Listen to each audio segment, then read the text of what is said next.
The fire tore through Grandpa's home like a furious beast, swallowing every corner in choking smoke and blazing heat. I stood frozen, helpless, watching from the cracked kitchen window as the house, his lifelong sanctuary, turned to ash. But what shook me to my core was not the fire itself. It was who set it ablaze. Karen. A woman I'd once thought was just a nosy neighbor had crossed a line I never imagined. The same Karen who would come to our small town's courthouse as a judge, the very judge who would soon face Grandpa in court.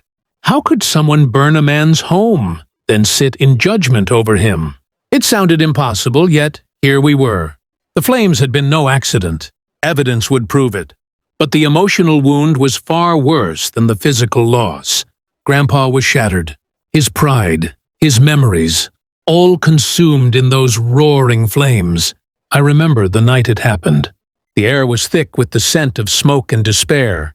Grandpa's trembling hands clutched a faded photo of the house, taken years ago before the fire had stripped it bare.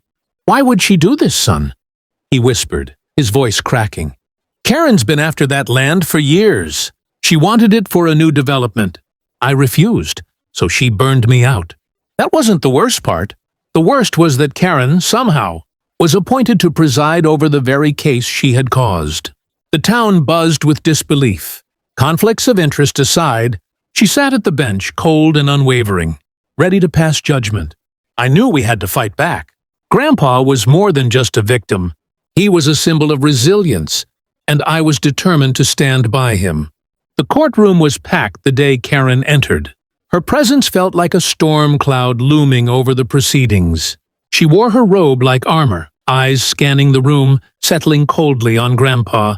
"Order in the court," she commanded, her voice slicing through the murmurs. As the trial began, evidence surfaced. Security footage, witnesses who heard threats, and a trail of motive pointing straight to Karen. Yet, she denied everything with a practiced calm. How could justice prevail when the judge was also the accused? Grandpa sat quietly, his gaze fixed on the charred remains of his home, carried on the backs of investigators who documented every detail. The weight of betrayal was heavy in the air. But this wasn't just about fire or property. It was about standing up to corruption and proving that no one, not even a judge, is above the law. The courtroom grew tense as the trial unfolded, the air thick with anticipation and the unspoken question: could Karen really escape justice? Grandpa sat quietly, a quiet strength in his eyes. Despite the ordeal he'd been through, his home was gone, but his spirit wasn't broken. And neither was mine. Karen's smug confidence began to waver as the prosecution presented its case. The security footage played, showing a shadowy figure moving near Grandpa's home just before the fire started. The angle and timing left little room for doubt.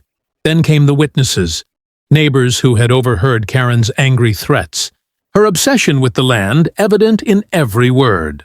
But what shocked everyone was when an unexpected witness stepped forward. Karen's own assistant, a young woman who had secretly recorded conversations exposing Karen's plan to burn the property and frame Grandpa for negligence. The courtroom gasped as the audio played.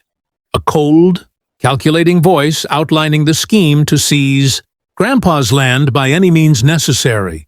Karen's face paled. She struggled to maintain her composure, but was visibly shaken. The judge in this trial wasn't Karen herself, but a higher court. Judge called in to ensure fairness.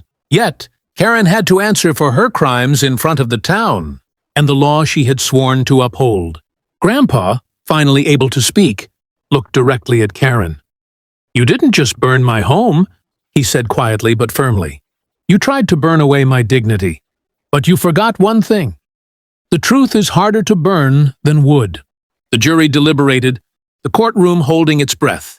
When the verdict came, it was unanimous. Karen was found guilty of arson and corruption. Her attempts to manipulate justice had failed. As she was led away, her head bowed, the town breathed a collective sigh of relief. Grandpa's land was safe, and justice had been served. In the aftermath, Grandpa began rebuilding, this time with the community's support. The fire had destroyed his house, but it had ignited a fire in all of us. A reminder that no one is above the law, and that standing up for what's right can bring even the darkest deeds into the light. The story of Karen's betrayal and defeat spread far beyond our town, inspiring others to fight against corruption, no matter how powerful the enemy. And Grandpa? He became a symbol, not just of survival, but of the enduring strength of truth and justice. That night, as the sun set behind the newly laid foundation of Grandpa's future home, I felt a deep sense of hope. The flames had taken much, but they could never take the spirit of a man who stood tall in the face of betrayal, nor the justice that finally found its way. If you found Grandpa's story as incredible as I did, make sure to subscribe so you never miss a powerful tale of justice and resilience. Don't forget to like this video if you believe standing up for what's right matters, and drop a comment below telling us what you would have done if you were in Grandpa's shoes. Your thoughts mean a lot.